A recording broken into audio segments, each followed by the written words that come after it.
The spirit of 1.8 million West Virginians wills you to victory. Other places have pro teams, but in this state, the Mountaineers are a way of life. When I competed and wore that number, I competed for the state and for the people, not just for the university. Now, let's roll out the carpet and bring on the Mountaineers. Pittsnuggle spree. Yes! Alexander. Robinson comes back. It's a dunk right at his feet. Send it in, Joe. Butler into the lane, into traffic. It goes again. West Virginia has won its first Big East championship. So long, Big Blue. Hello, Golden Blue. The West Virginia Mountaineers are going to the Final Four.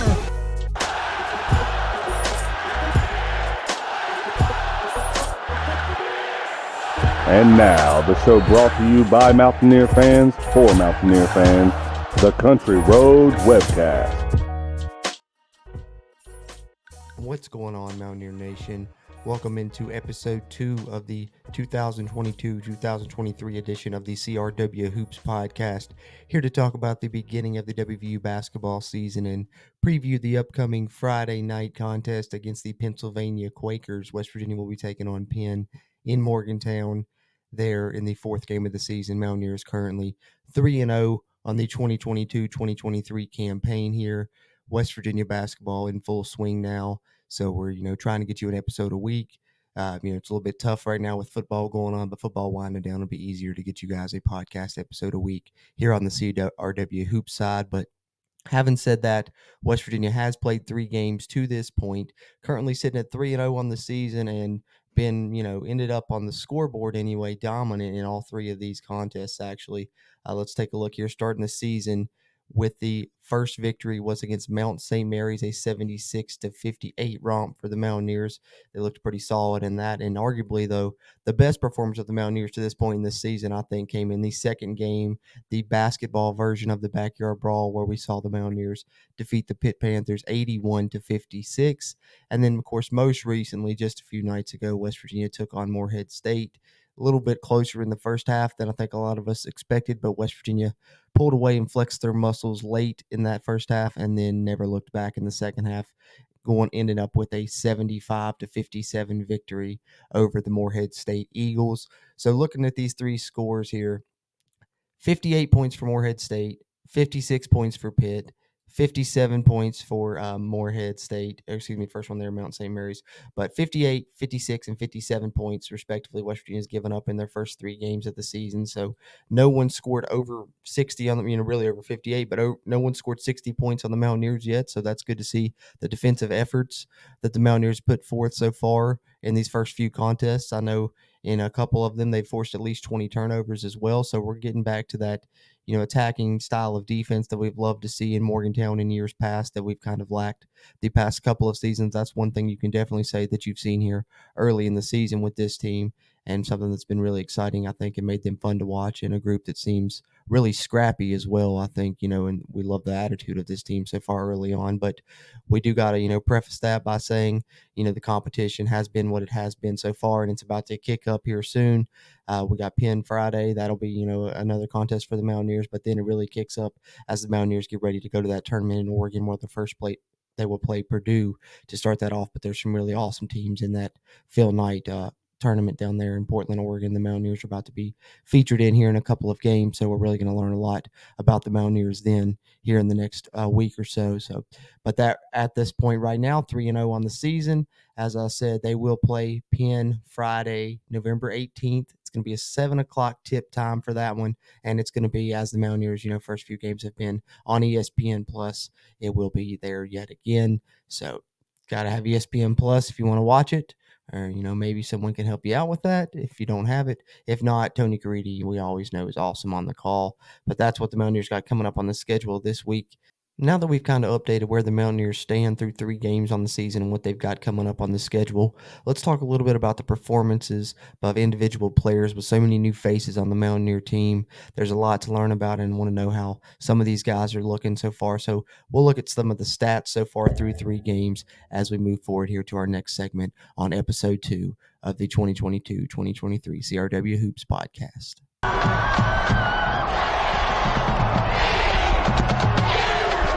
All right, so talking individual statistics for the Mountaineers so far in the 2022-2023 campaign.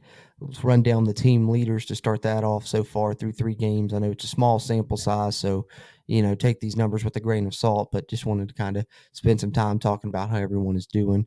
And, no better way to do that in my eyes than numbers-wise. You guys know I'm a numbers guy. I love talking numbers, but team leaders to this point for West Virginia. Team leader in points, Trey Mitchell, 14.0 points per game right now. Rebounds, you got Jimmy Bell Jr., the Mountaineers starting 5-man, 6.0 rebounds per game. Kedrian Johnson leading the team in assists, 3.3, nearly getting 3 steals a game as well to lead the team in that category with 2.7 steals a game. And Jimmy Bell Jr. leading in blocks with 1 a game. Some more statistics here. Eric Stevenson, 11.7 points per game, second for the Mountaineers. Not far behind him, Emmett Matthews, 11.3 points per game so far. Joe Toussaint, 10.3 points per game, and Mo Waggy, 10.0 points per game. So right now, the Mountaineers have 5 guys averaging double figure. Like I said, sample size being what it is and competition level being what it has. But at this point, 5 guys in double figure. So you like to see that for the Mountaineers, and you've seen multiple guys scoring double figures in the past couple of games. 2 games ago, you had 4 guys in double figures. I think this past game, you had 3 guys in double figures and 1 guy with 9 points.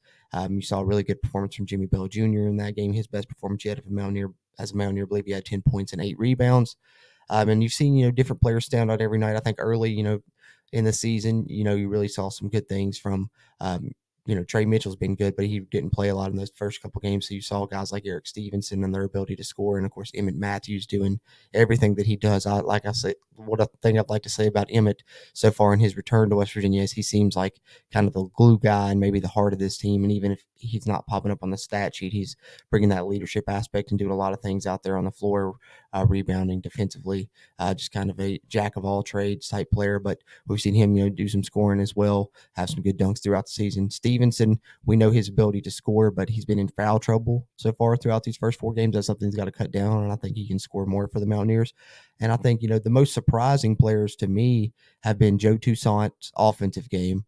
I knew he was going to be a strong defender, and he has been a good on the ball defender. He doesn't get, as many steals as Keedy, but, that's rare. Keedy, I think, is freak when it comes to that. But, when you get both those guys out there at the same time, they really cause havoc. But Toussaint's offensive game has really been a nice surprise to me. I didn't realize he was as fast as he is. He is super fast with the ball in his hands, great ball handling skills. And he does something that I think Mountaineers really haven't had since maybe Jawan Staten is really, off the top of my head, the last player that I can think that could really attack the rim like that, get his own shot and, of course, get to the free throw line as well. He showed that, against Pitt 2 games ago when he had 18 points against the Panthers.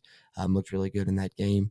And then, of course, Trey Mitchell, this previous game, ended up with 21 points, and that was his first career start for West Virginia in the game there against Morehead State. So I think that he's really going to be a star for the Mountaineers personally. He's slowly becoming, or I guess quickly becoming at this point, my favorite player on this team. I just love his game. He's a guy that, he's a big man, 6'9", 6'10", can play the 4 or 5 for you, and he's good on the glass and good defensively so far from what I've seen. And according to him, he's not quite 100% healthy, but he also brings, a great aspect to the game of being a stretch 4. He can shoot the 3. He has a really smooth stroke, but he's shown, last game specifically, that not only that, but he can take it off the bounce as a big man and get to the rim. There was 2 or 3 different instances, rather, that he took the ball off the bounce, went to the hole and dunked. One time, on someone, got an and one, got the crowd excited. He actually, split a double team went to the cup, dunked on someone and won. Of course, went on to hit the free throw, had a couple dunks in the game.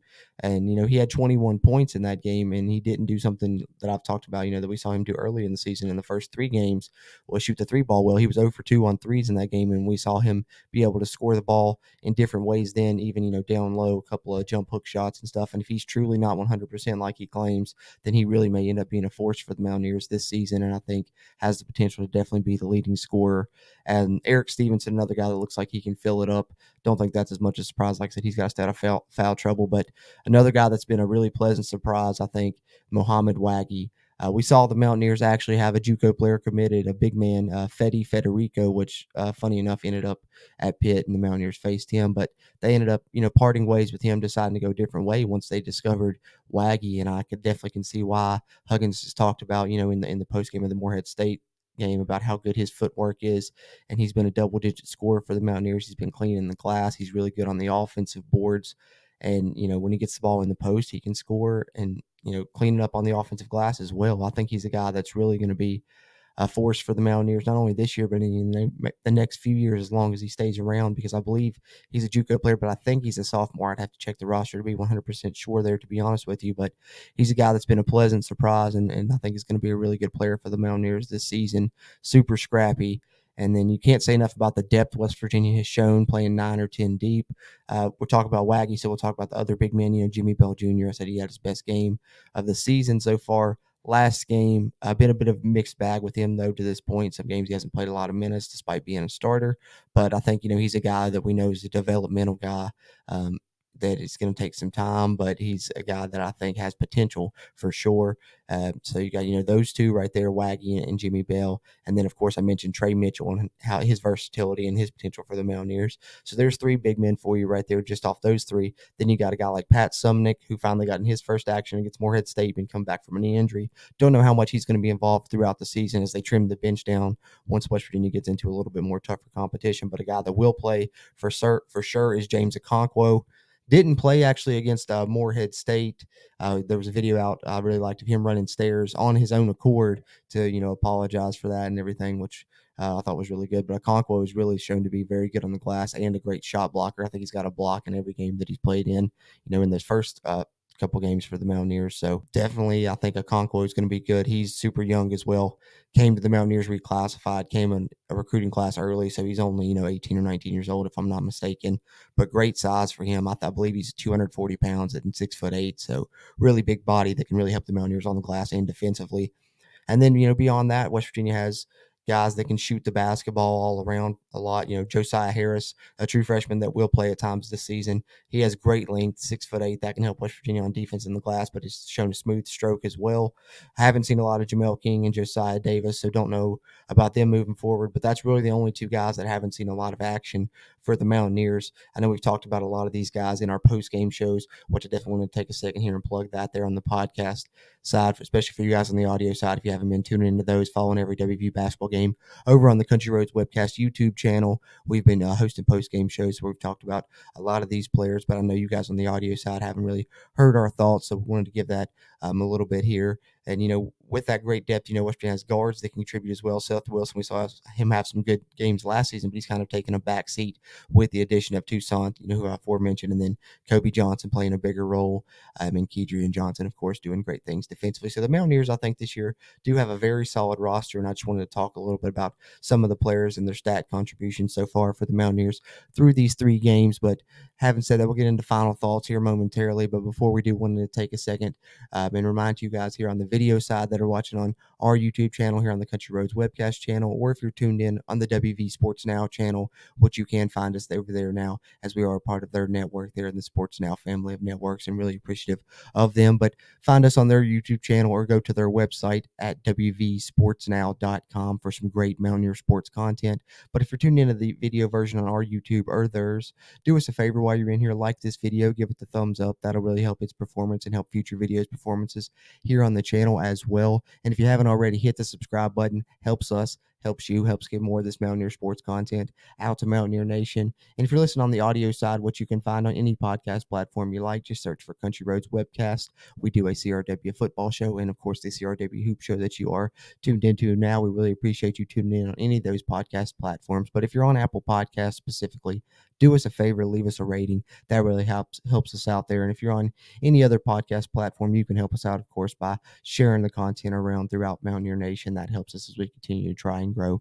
the Country Roads webcast community. But that being said, let's get into some final thoughts and talk a little bit about this upcoming game against Pennsylvania.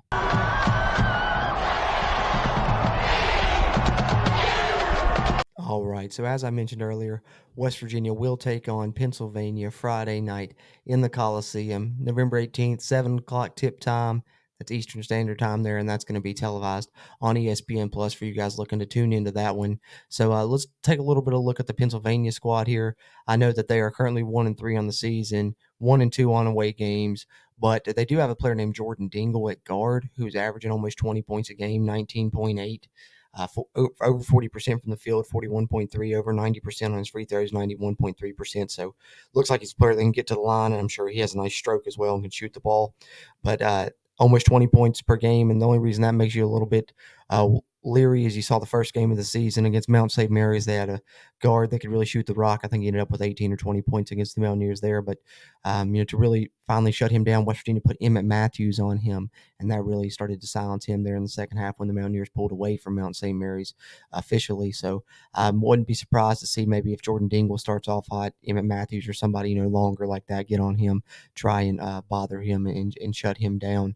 But some of their team stats here, they're averaging 68.3 points per game, so not a high scoring rate for them. West Virginia, has a good chance to maybe hold another team under 60 points if they can continue the defensive efforts they've shown so far. They're only shooting 42.6 field goal percent from the season. For comparison, the Mountaineers are shooting 49%, which is very good and I think unexpected from what we thought would be a defensive and rebounding team is how well this team can score and how many guys they have that potentially that can score the basketball. But rebounds almost dead even, 36.5 for Pennsylvania, 36 for West Virginia. So I want to see what the Mountaineers do on the glass against a team that's been rebounding at a similar clip than they have so far this season. Hopefully the Mountaineers can secure an advantage on the glass. And this one, I know last game they actually were dead even with Morehead State. So, I would like to see the Mountaineers be a little bit more hungry on the glass and come out and get a nice advantage against Pennsylvania. They did have an offensive rebounding advantage against Morehead State. So hopefully the Mountaineers are doing good on the offensive glass again. Muhammad Waggy and company. We'll see what happens there. But the Mountaineers are averaging 9 steals a game as well, looking at these numbers. So that really stands out.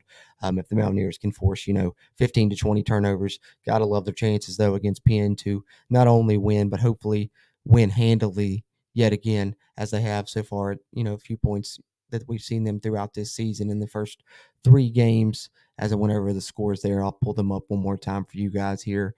First game of the season, 76-58 win over Mount St. Mary's. Second game of the season, 81-56 win over Pitt. And then, of course, most recently, a 75-57 win over Morehead State. And then the Mountaineers taking on Penn here in the fourth game of the season, currently at 3-0. So that's just kind of an update here on where the Mountaineers stands, kind of my thought on this matchup against Pennsylvania. I do expect the Mountaineers to get a win. I think 15 to 20 point range win again. And hopefully I'm hoping to see them, like I said, be a little bit more dominant on the glass. And I hope that they continue their defensive ways and hold Pennsylvania under 60 points. And I think they've got a great chance to do that. So that's just kind of my thoughts and prediction as far as this game coming up against Penn on Friday. Other than that, wanted to take a second to remind you guys, we do, like I said earlier, are doing post-game shows for these games. So Friday night, it'll be about 9:30 start time here on our YouTube channel. Come over, check out our post-game show where you can hop in a live chat and talk along with us and, give your thoughts on the West Virginia basketball game and kind of the team up to this point in the season or anything you want to talk about there with us. And we appreciate you guys always tuning in and chiming in on those. Other than that, on the football side, plenty of content out as well. The Kansas State preview is out. All kinds of videos, and then West Virginia sports news-wise, a few videos out giving our thoughts on Shane Lyons and that situation, as well as another video just kind of trying to update you onto all the news that's happened and occurred ever since that kind of ground-shaking move within the WVU athletic department to get rid of Shane Lyons and what may happen following that. So any, WVU sports updates you like, our YouTube channel is a great place to come to check that out. So if you're listening to this CRW Hoops podcast episode here on the audio side, why don't you come over to the CRW YouTube side and give us a subscription there. That really is a great way to take in even more Mountaineer sports content for those of you who are like us and just can't quite get enough of it. But really appreciate you guys tuning in here to CRW Hoops episode 2 of the 2022-2023 season. We will have another episode coming at you next week ahead of the Phil Knight tournament, and of course talking about the results of this Penn game a little bit more on the podcast side of things. But appreciate you guys as always for tuning in to us here at the Country Roads Webcast. As always, I'm Jordan Cruz, and until next time, let's go Mountaineers. If you really want to know, then come on, let's go. Take a stroll down those